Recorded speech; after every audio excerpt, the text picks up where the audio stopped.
करते हैं कि वो अपना आशीर्वचन डॉक्टर जावेद को दें।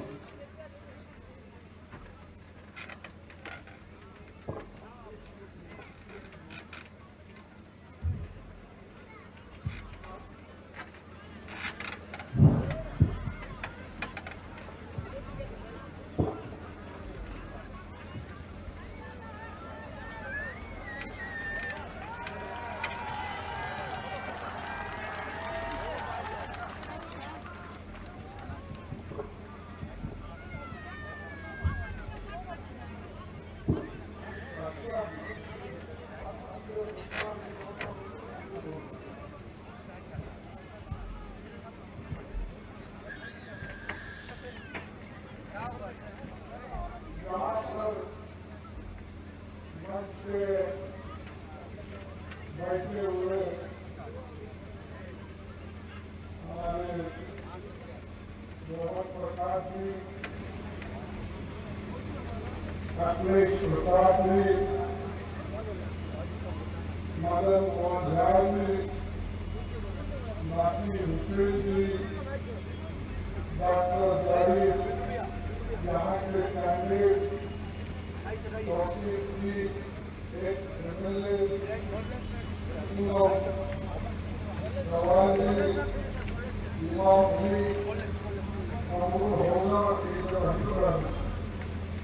होगा जिला अध्यक्ष हाबेरी पंजाब मई हाबेरी एमएलए हाजी दर तस्वीरी हाबेरी एमएलए और गाउर हुसैन विधायक किशनगंज और यहाँ के सभी मेरे भाइयों बहनों दूर दूर से जो सुन रहे हैं, किसान भाइयों, नौजवान मेरे साथियों और माध्यम के मेरे दोस्तों, ये चुनाव मामूली चुनाव नहीं है।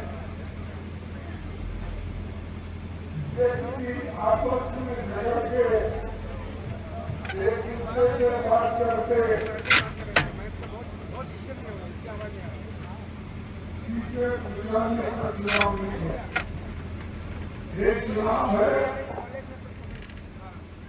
देश को बचाने का। ये चुनाव है देश के डेमोक्रेसी को बचाने का। एक चुनाव है देश के संविधान को बचाने का। जमहूरियत के साथ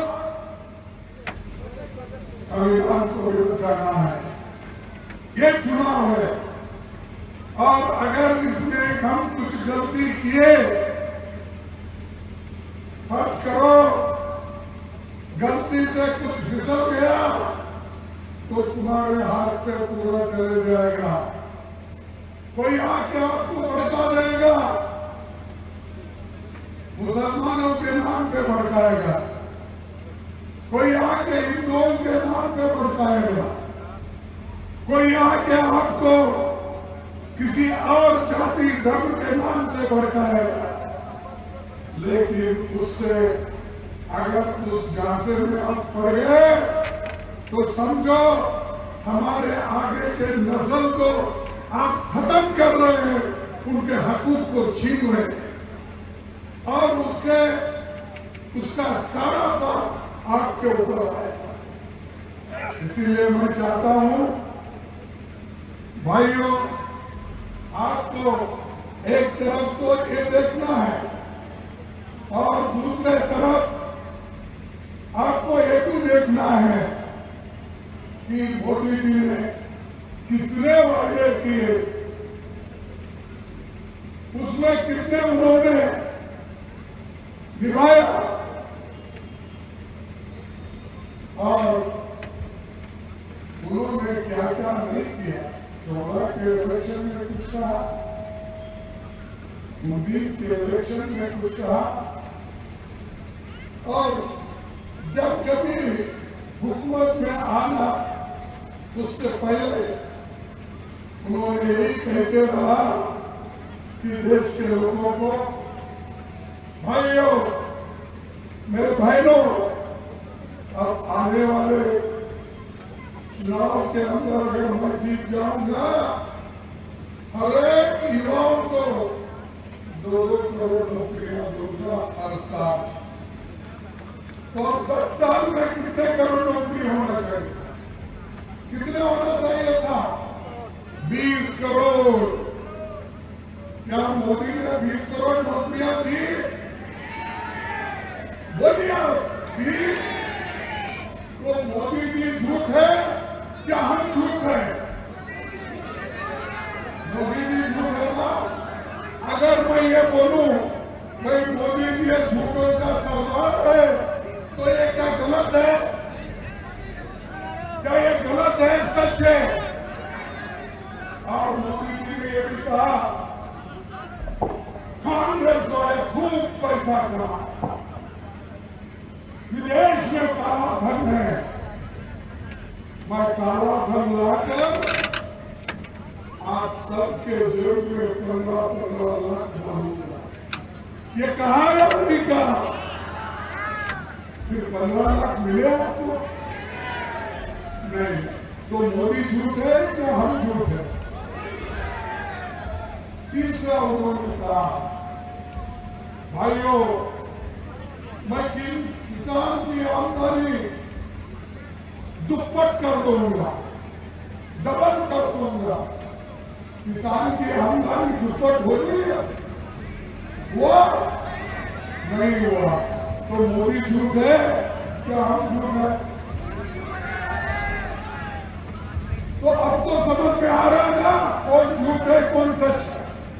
अगर इसको निकालना है तो आप कांग्रेस को मजबूत करना होगा और कांग्रेस के कैंडिडेट को चुन के लाओ, क्योंकि कोई अकेला लड़कर इस देश में सरकार नहीं बना था। सरकार वही लोग बना सकते, इंडिया अलायंस वाले, आरजेडी, कांग्रेस, सीपीएम, सीपीआई के सब लोग मिलके आज हम एक होकर मोदी के खिलाफ लड़ रहे हैं। इस लड़ाई में एक होकर अगर आगे चलेंगे कोई मुमकिन है कि मोदी को हटाएंगे। अगर आप इधर इधर भटकेंगे, कोई उधर से आया कोई इधर से आया, तो हम कहीं के नहीं। तो इसलिए आपको जरूर सोचना होगा। आप इमोशन में मत आओ, किसी की बात मत सुनो। इन्होंने एक कहा, उन्होंने, अरे ये तो सबको मालूम है, मैं तो सेवकाश से आता हूं, मुझे भी मालूम है लोगों का क्या दर्द है, दुख है। और मैं तो ऐसे ही जानता, मैं हैदराबाद स्टेट का, हैदराबाद कर्नाटक से आता हूं, जहां मुस्लिम पॉपुलेशन है, सरकार पॉपुलेशन है, हिंदू पॉपुलेशन है, सभी लोग मिलकर रहते हैं। और मैं वहीं से 50 साल चुन के आया हूं, 50 साल। ये दिन नहीं, 2 दिन नहीं, 1 इलेक्शन नहीं, 2 इलेक्शन नहीं, मैं 11 इलेक्शन आगे मेरे दोस्त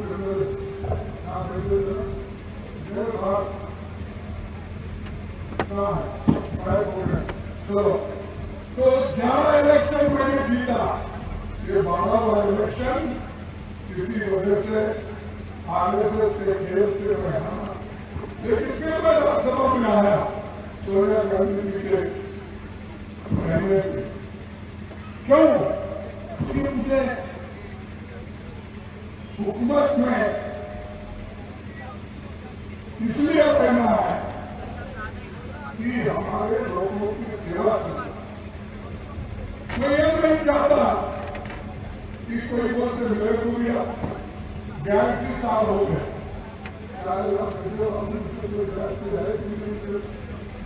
नहीं है, मेरे को 82 साल हो गया। मैं कभी रिटायर होने का नहीं सोचा, इसीलिए मैं सोचा मरते दम तक ऐसे मोदी जैसे आरएसएस जैसे आइडियोलॉजी को लड़के अगर आप डर गए तो मर गए। डरना नहीं, अच्छाई के लिए कुर्बानी के लिए करते, अच्छाई के लिए अब एक होना पड़ता है। ठीक है, किसको मिला किसको नहीं मिला, अगर कोई देश के बचाने के लिए अगर पार्टी कोई डिसीजन लेती है तो उस पर हम सभी लोग अमल करना चाहिए। और वही तो मैं अपने दोस्त को कह रहा हूँ, मेरे ऐसे तो बहुत दोस्त हैं, लेकिन हमको एक होकर मिलना है। और हमेशा ये मोदी जी कहते रहे कि भाई मेरी गारंटी, अरे भाई आपकी गारंटी तो 2 इलेक्शन में देखें, वो 2 इलेक्शन में एक भी गारंटी उन्होंने पूरा नहीं की। और आज भी यही बोलते हैं मोदी की गारंटी जो 56 दिन का छाती है, भाई कोर्ट ट्रेलर को बुला के मेरी छाती एक लेके मारना है। बोल रहे हैं 56 इंच की छाती, ठीक है, इसे 56 इंच हो सकती, 54 इंच हो सकती, लेकिन देश के लिए, गरीबों के लिए तुम्हारी 56 इंच की काम नहीं करती।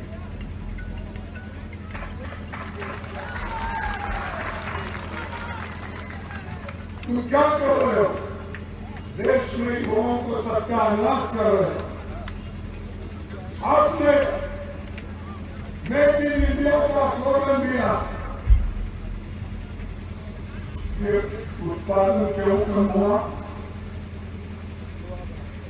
अगर मेक इन इंडिया का स्लोगन है, अगर आप उसमें यशस्वी बने हैं तो मैं कहूंगा तो हमारा उत्पादन क्यों कम हो रहा है?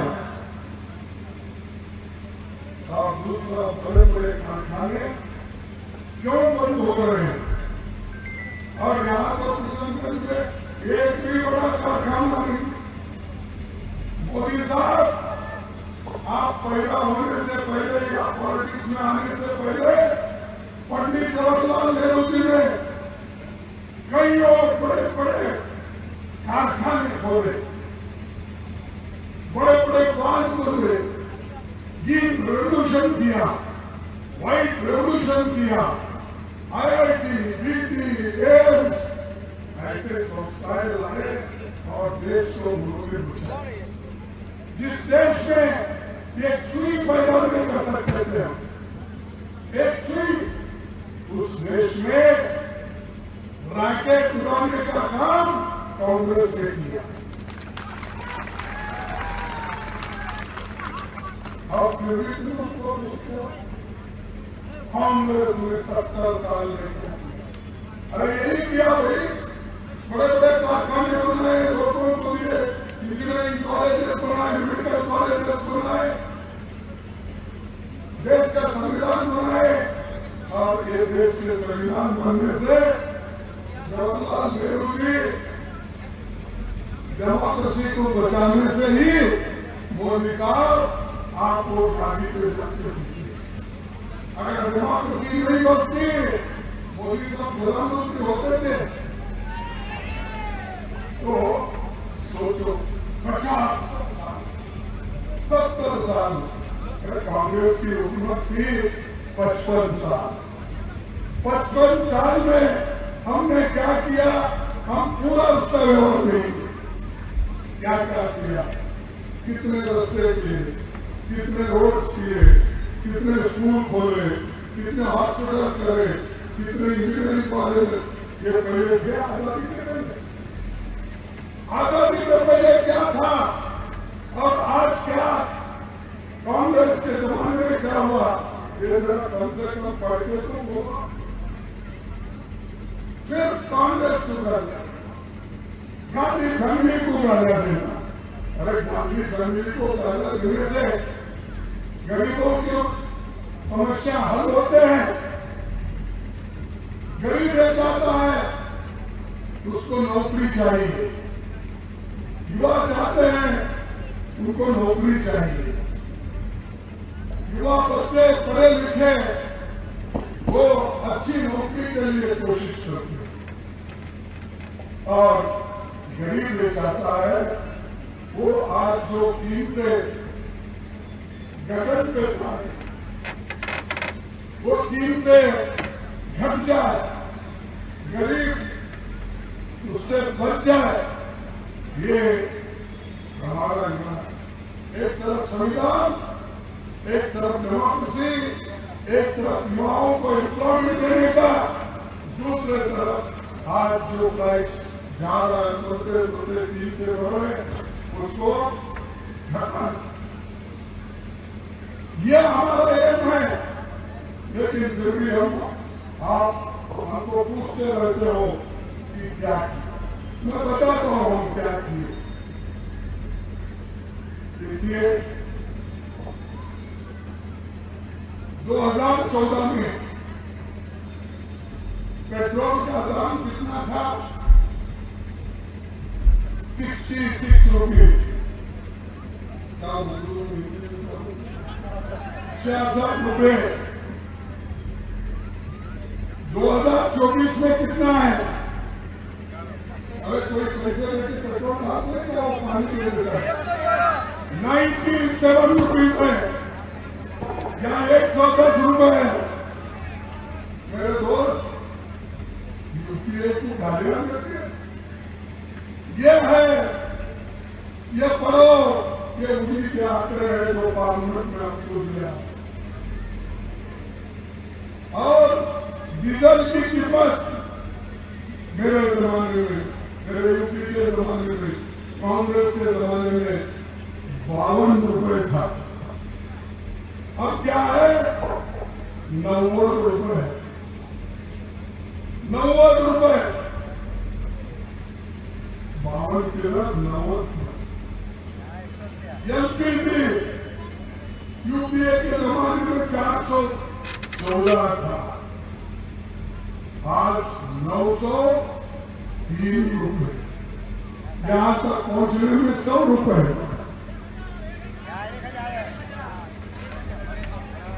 हाँ, एक है, माफ करना, आपने दुरुस्त किया इसलिए मैं आपको सलाम करता हूं।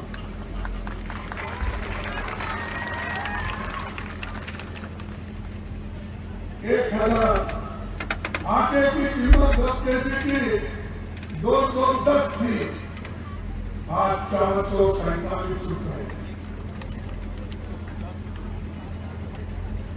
दूध की कीमत 39 रुपए थी, आज 66 रुपीज है। देसी घी खाने वालों के लिए गेहूं 300 रुपए था, अब 705। मस्टर्ड ऑयल 52 रुपए था, अब 150 रुपए। तुअर दाल, आप क्या बोलते हो? अरहर दाल हमारे पास क्यों दाल 80 रुपए केजी था, अब 188। तो ये है मोदी जी की देन। फिर भी आप उनको वोट देंगे, फिर भी आप देंगे, फिर भी वो कहते हैं मैं सबका विकास, सबका साथ, सबका विकास। अरे बाबा, सबका साथ सबका विकास को छोड़ो, सबको तो बर्बाद करके छोड़े। नोटबंदी किए, बर्बाद किए, जीएसटी लाए, बर्बाद किए। क्या तुमने रखा? नौजवानों को नौकरी नहीं, अग्निवीर रहे, मिलिट्रियों में नौकरी कम कर दी। 30 लाख 40 लाख वैकेंसी सरकार में है, तुम भर्ती नहीं कर रहे, और ऊपर से बोलते हो कि हम सभी लोग गरीबों, युवाओं को, महिलाओं को, ये सब काम कर रहे हैं। और बार बार बोलते हैं कहीं हिंदू ज्यादा है तो पूरे भगवान का याद आता है। हमारे देश में 33 करोड़ देव देवताएं हैं, ऐसा बोलते हैं। ब्राह्मण है, ओम प्रकाश जी हमारे पास बोलते हैं कि 33 करोड़ देव देवता है। देखो, अब 33 करोड़ देव देवताओं को याद करने वाला मोदी यहाँ के 140 करोड़ लोगों का देखभाल नहीं करता। और ऊपर से ये लोग कांग्रेस के लोग आए, कांग्रेस के लोग हमारे खिलाफ है। हिंदुओं के कौन हुए? भाई मल्लिकार्जुन खड़गे, मल्लिकार्जुन बोले तो मालूम है आपको? अरे ये भी शिवा का नाम है, तो मेरा नाम भी शिवा है, तो वो प्रसाद जी बताइए मैं कहाँ का हूँ? मेरे को किस थैले में बिठाते हो, किसके झोली में बिठाते हो? नरेंद्र मोदी को संतोष करना है, मैं तो आप ही के साथ हूँ। आप बोले सो काम कर रहा हूँ, देश को मजबूत कर रहा हूँ, देश के लिए लड़ रहा हूँ, तुम्हारी खेती करता हूँ, तुम्हारे साथ चलता हूँ, तो मेरे को किस झोली में डालते हैं? तो इसलिए मैं अपने दलित भाइयों से, मुसलमान भाइयों से, छोटे मोटे व्यापारियों से, खेती करने वालों से, या जो अपर कास्ट में गरीब लोग हैं, उनसे यही अपील करता हूं कि आप आगे बढ़ो, एक हो जाओ। जब आप एक हो जाएंगे, मोदी साहब क्यों बांटोगे, क्यों बांटोगे?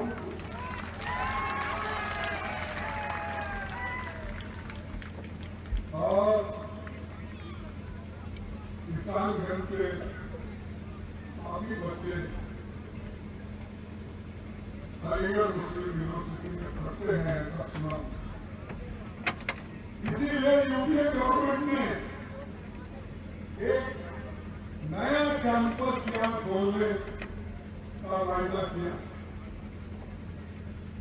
वो यूनिवर्सिटी का ये अलीगढ़ मुस्लिम यूनिवर्सिटी का कैंपस उद्घाटन तो सोनिया गांधी ने की थी,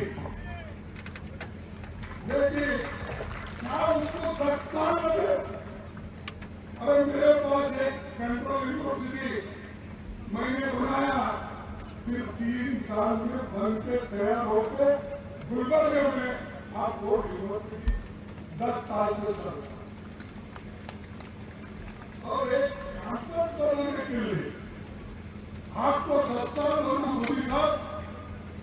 और भाषण मेरे मुसलमान भाइयों को नौकरी नहीं मिलती, पढ़े लिखे नहीं होते, उनके लिए मैं और एक स्कीम निकाल रहा हूँ। स्कीम कब निकालेंगे? हम होने के बाद निकालेंगे, काम को मारने के बाद निकालेंगे। रोज कम से कम ग्रेजुएट जिसको नौकरी नहीं मिलती हो, कम से कम अब तक 10 साल में 1 लाख करोड़ बच्चे सुसाइड कर लिए, किसान सुसाइड कर लिए।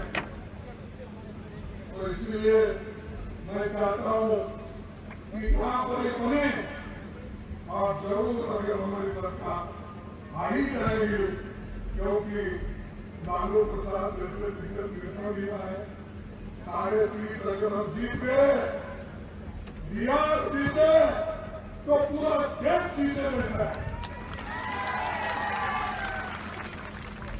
क्योंकि जो भी अच्छी बातें निकली है बिहार से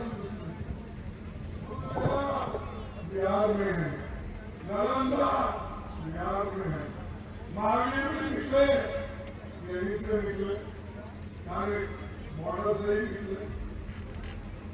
हाँ, गुरु गोविंद सिंह में पटना, अरे इतने महापुरुष यहाँ से निकले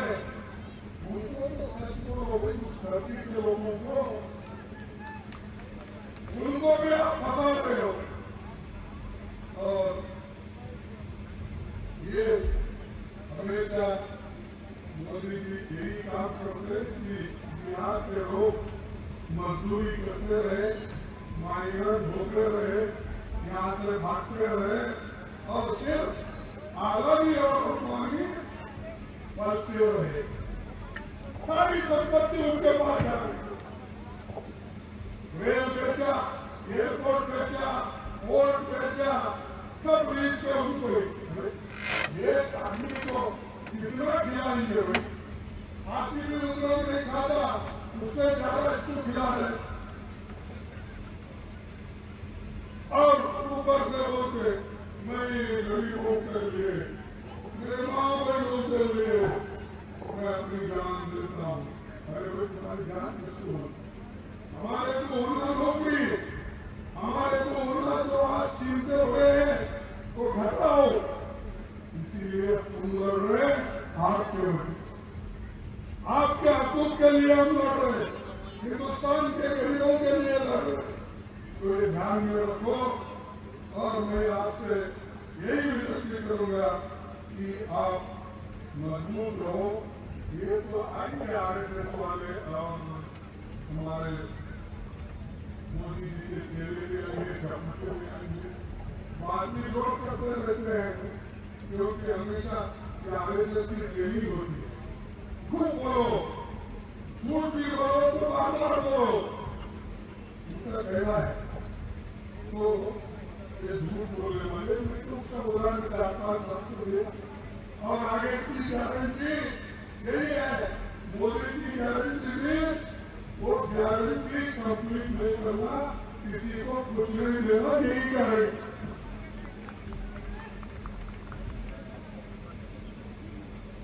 और आखिरी में मैं चंद बातें और आपके सामने रखूंगा कि 2015 में मोदी जी आए, क्या बोले? 1,25,000 करोड़ रुपए का मैं क्या लूंगा, पैकेज लूंगा।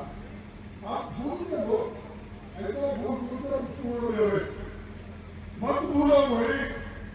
जो जख्म होती है अगर जल्दी भूल गए तो तुम खत्म हो गए। 1,25,000 करोड़ रुपए का पैकेज लूंगा। कहाँ है वो पैकेज? जरा ढूंढ के और कहाँ है तो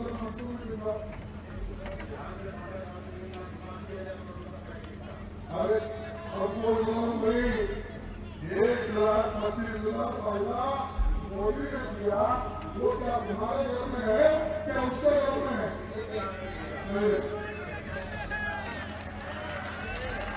वो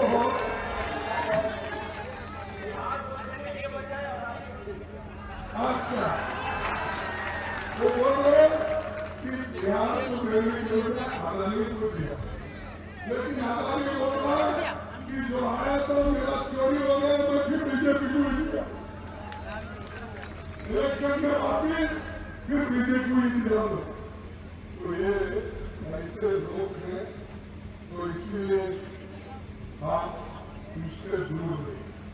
और आई बात हमारे नीतीश जी, अब हमारे तेजस्वी हमेशा बोलते हैं चाचा चाचा, और चाचा ने तो हमेशा हाथ दिया, इतना धोखा दिया चाचा ने।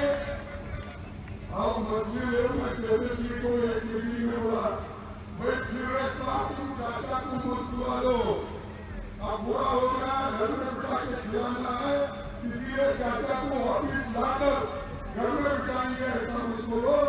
एक बार गया है उसको जाने दो, कोई फर्क नहीं पड़ता।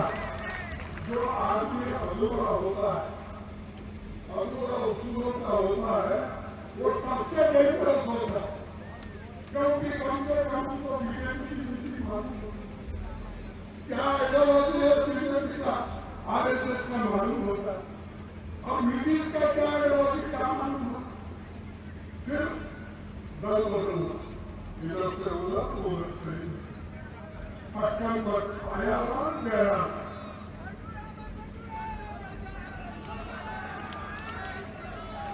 इसलिए अब उनको भूल जाओ, उनके कैंडिडेट को भी भूल जाओ। ऐसा ही मुस्लिम लीग का कैंडिडेट भी है, उसको भी भूल जाओ, क्योंकि इस देश में हुकूमत को नहीं बना सकता, लेकिन अपने वोटों को फोड़ सकता। ये ध्यान में रखो, अगर एक बार मुसलमानों के वोट फूटे, दलितों के वोट फूटे, गरीबों के वोट फूटे, किसानों के वोट फूटे, मजदूरों के वोट फूटे, तो तुमको परेशानी सदा के लिए है। इसलिए मैं ज्यादा कुछ नहीं कहता, मैं यही कहूंगा कि अब हमारी गारंटी, हम तो ये गारंटी दे रहे हैं कि युवाओं के लिए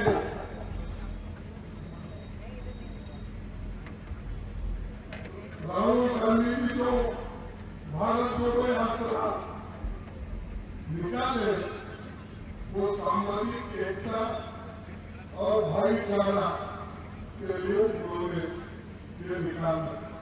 उसी एक नहीं निकालते तो कहते थे भाई मैं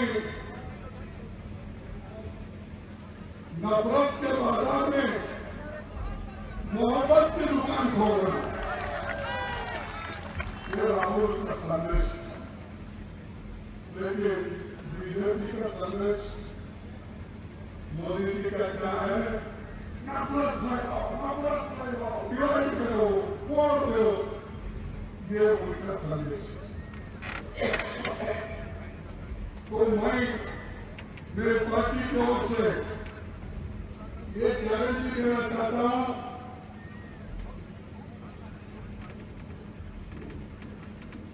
युवा न्याय जिसमें पहली नौकरी पक्की हर शिक्षित युवा को अप्रेंटिसशिप कोर्स करने के लिए 1 लाख रुपए दिया जाएगा। भर्ती भरोसा, जो भी सरकारी नौकरियां हैं खाली है, वो पहले हम भर्ती करेंगे 30-40 लाख युवाओं को।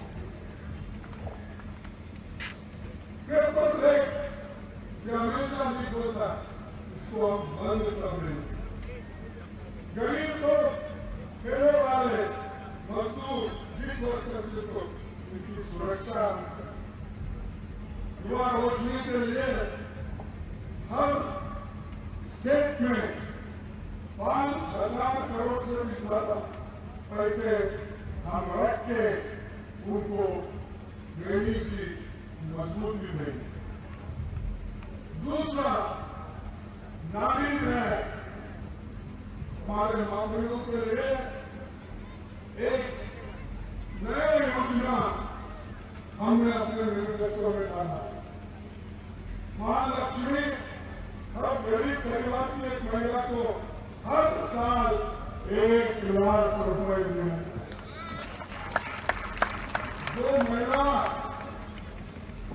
घर की मुखिया होती है, उसके नाम से 1 लाख रुपए हर साल आएगा।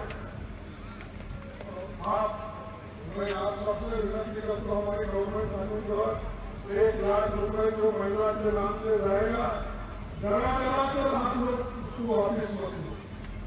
तो घर चलाने के लिए, बच्चों की हिफाजत के लिए दिए जाएगा। मैं तो सब मर्द लोग वसूल करते मिलेंगे। आप लोग ध्यान। और दूसरी, सावित्रीबाई फुले हॉस्टल्स महिलाओं के लिए हम हर जगह खोलेंगे, हर जिले में हम खोलेंगे। इसके अलावा तीसरा, किसान न्याय, किसान के लिए सही दाम, एमएसपी की कानूनी गारंटी हम दे रहे हैं, जो बीजेपी वाले बताएंगे। और हजारों लाखों किसान आज जो पृथ्वी पे बैठे हैं, तब उनके लिए हम पूरा एक योजना किसान कर्ज माफ करने का भी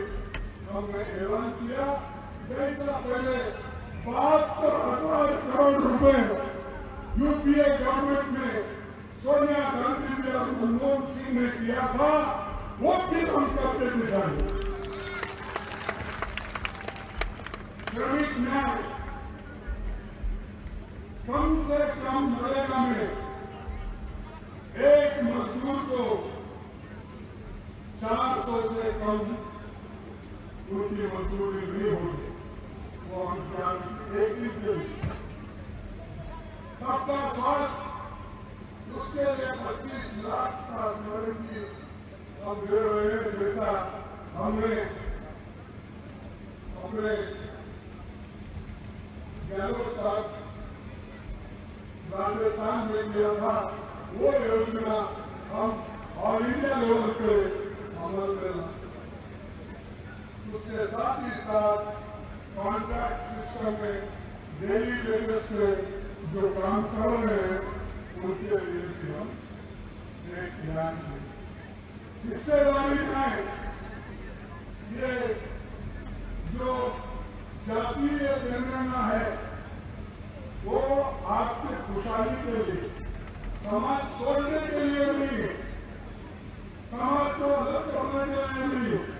हर एक की मानसिक हालत क्या है, किसके पास कितना जमीन है, कितने ग्रेजुएट उनके घर में है, कितने नौकरियां उनको मिले हैं, ये सारी चीजें बाहर निकलेगी अगर जातीय जनगणना सेंसस अगर हुआ तो ये सब बात ये काम हम करने वाले हैं। इसीलिए हमारे जो भी एक तो हमारे गारंटीज है जिसको देख के आप वोट दीजिए, देश के बचाने के लिए वोट दीजिए, संविधान के बचाने के लिए वोट दीजिए, हमारे लोकतंत्र को बचाने के लिए वोट दीजिए, युवाओं की नौकरी के लिए वोट दीजिए। यही हमारे मुद्दे हैं, इस मुद्दे से हमको आगे चलना है। आप सबको मैं धन्यवाद देता हूँ, इतने छोटी सी समय में आपने आत्मा सुने हैं और आप ये घर घर जाके समझाना चाहिए। सिर्फ याद रखिए जिंदाबाद करने से कुछ नहीं होता, हर घर को जाके आप समझाओ बीजेपी को देने से क्या नुकसान है, एमआईएम को देने से क्या नुकसान है, कांग्रेस को देने से क्या फायदा है। ये जब तक आप लोगों को नहीं समझाएंगे तब तक मुश्किल होगा। तो इसलिए फिर एक बार मैं आपसे गुजारिश करूंगा, अपील करूंगा कि मुझे हाथ को वोट दो, हमारे कैंडिडेट जो है तो इनको आप वोट देकर जो हुआ तो हुआ, बात करी इसीलिए आप जो भी होगा लड़ने का है, लड़ते वक्त आगे पीछे नहीं। तुम भी जरा गलतियों को सुधार लो, क्योंकि ये मोदी जी हमेशा ऐसा सुने इनका क्या हर एक को मारने का। तो मैं आखिरी